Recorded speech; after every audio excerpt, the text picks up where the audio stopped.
Hi everybody, welcome to this episode of Enlightenment Today. I'm Jason. In this episode, I'm going to speak about what it means to be an accomplished Taoist. We often hear people say they followed the Tao, the way, but what does it even mean? And are they truly a Taoist, or are they just intuiting their experience according to their own biases and confusing it with flow? When we think of Taoism, we have to revert back to the two great sages of Taoist philosophy, Lao-tzu and Zhuangzi.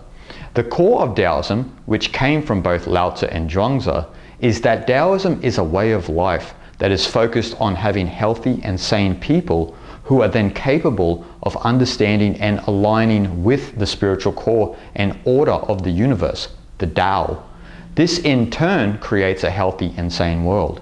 By following Taoism, we are supposed to be immune to the inevitable perils we encounter in life. Lao-tzu and Zhuangzi's methods and strategies to achieve this type of immunity differ somewhat. Lao-tzu would suggest that we break away from society and become a hermit in the actual physical sense. And most of us can see the appeal in being a physical hermit because of the anxiety and stress that our complex society produces. Zhuangzi, on the other hand, would say it is fine for us to remain within society, but our mind must not be polluted by the culture. We essentially have to refrain from the motives that drive society. When we refrain from these motives, we become social hermits because we are inwardly recluse, having undergone an inner immigration. Zhuangzi indicates that we can go along with society and not get involved with it mentally or spiritually. Yet being in the world and not of it is easier said than done. But the way this is achieved is by not identifying with your role or the image you have of yourself. We've created a world where what you do is who you are.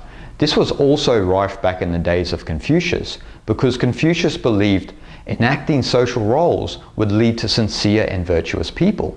But Taoism explains that this moral effort actually leads to insincere and inauthentic people because the expectations of a role are too lofty, which ultimately reveals that we are human after all, which actually is a positive thing. Even though Taoism is spiritual, its philosophy is very cognizant of our natural humanness. We all try to live up to this image of ourselves in the hope that the world will accept us or think we are worthy. All this truly does is lead to suffering because the image you try to project into the world is a ghost. It doesn't exist. You're trying to become somebody that cannot be maintained or sustained and in fact is not real.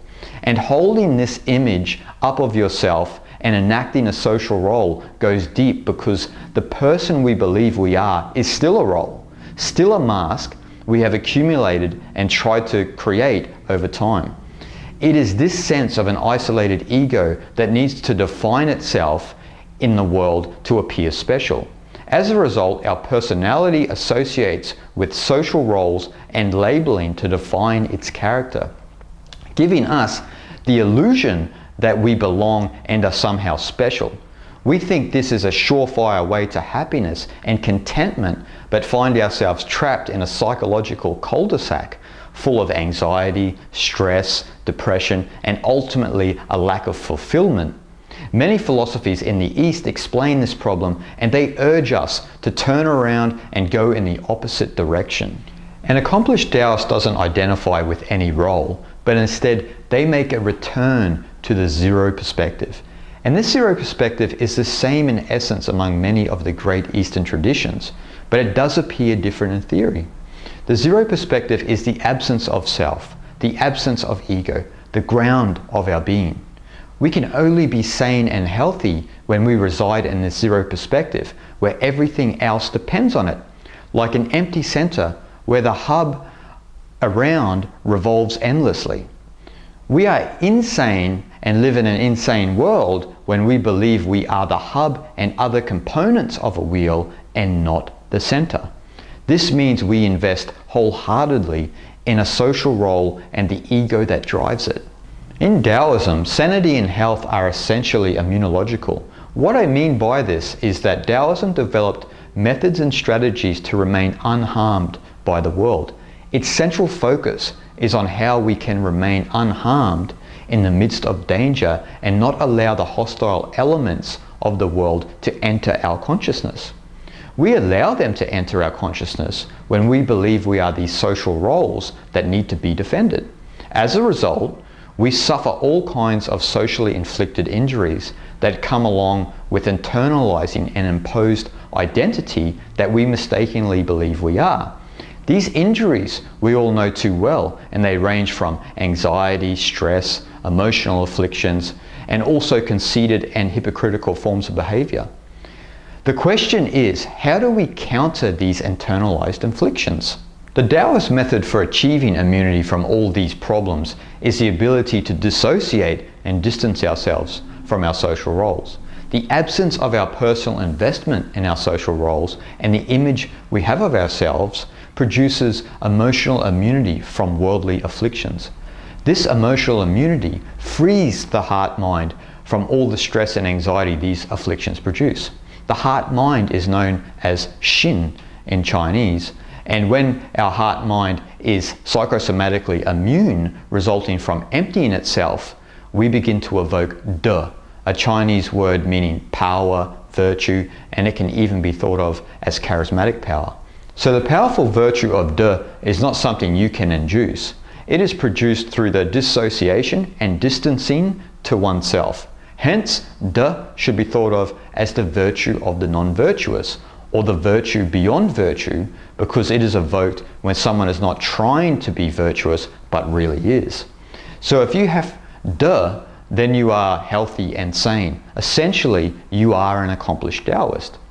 We all have the potential to be an accomplished Taoist and allow our De to emanate in the world. But the problem we all have is we don't know how to personally dissociate and distance ourselves from our roles. Zhuangzi provides a solution in the Zhuangzi text. The title of the first chapter of the Zhuangzi is called Xiao Yao Yu. Chris Fraser translates this as meanderingly wandering. A.C. Graham translates it as going rambling without a destination. And Burton Watson translates it famously as free and easy wandering. The character Yu is most important in this term, and it actually occurs 95 times in the Zhuangzi text. Yu is the heart of free and easy wandering. Yu is the skill to move playfully in everyday life with ease and spontaneity. It is a kind of unspectacular excellence only acknowledged by the wise. The playful ease of Yu shouldn't be thought of in the physical sense, though it can mean that for Lao-tzu, Yu is boundless and limitless. It is a state of being where we are not bound or limited by a commitment to a place, no matter whether that commitment is geographical, social, or psychological. In this state, you don't identify with anything belonging to you. We could say that this completely free state is a sort of radical homelessness, where we completely understand that nothing belongs to us, which frees us to wander effortlessly through life. According to Taoism, our life actually is like a beautiful stroll through the wonder of existence when we shake off the image of who we think we are. This is where your heart-mind roams in the limitless, where you are completely content with life as it is.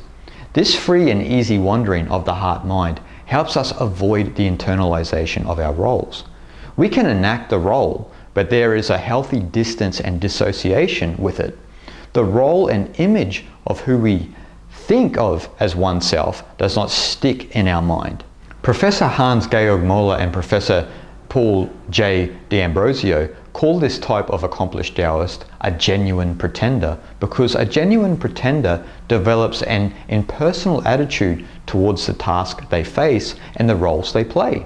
They are free to move in and out of a role, but are not inwardly afflicted by it, because they have come back to the still point of the Tao, the zero perspective, where there is a distance and dissociation to our role in the same way we try on and take off a t-shirt and are not inwardly attached to it. Or we could say that Yu, everyday playfulness and ease, allows us to merely play our role rather than claiming we are it.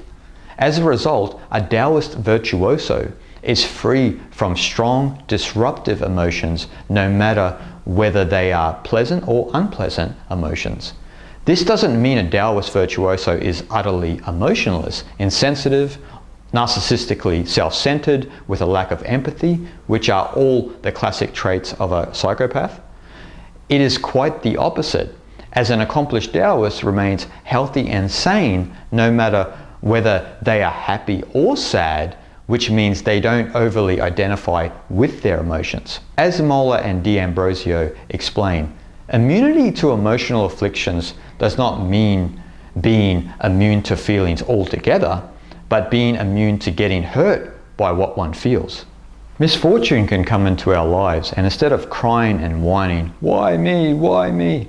we don't internalize unfortunate circumstances because we don't overly identify with them. This also goes for good fortune, as people often develop an unhealthy identification with moral luck or social success, which in the end leads to conceitedness. An accomplished Taoist doesn't internalize either good or bad fortune because they are not personally invested in the outcome of favorable circumstances. Instead, they trust life and accept all circumstances impersonally as fate. They are free and easy to wander through life and not experience suffering. If we too can realize this, then we are empowered to overcome our greatest fears, and in doing so, we attain equanimity. This allows us to stroll through life effortlessly, as we don't try to own this life. Essentially, we don't cling to it. And because we don't own this life, when death comes, we will be ready.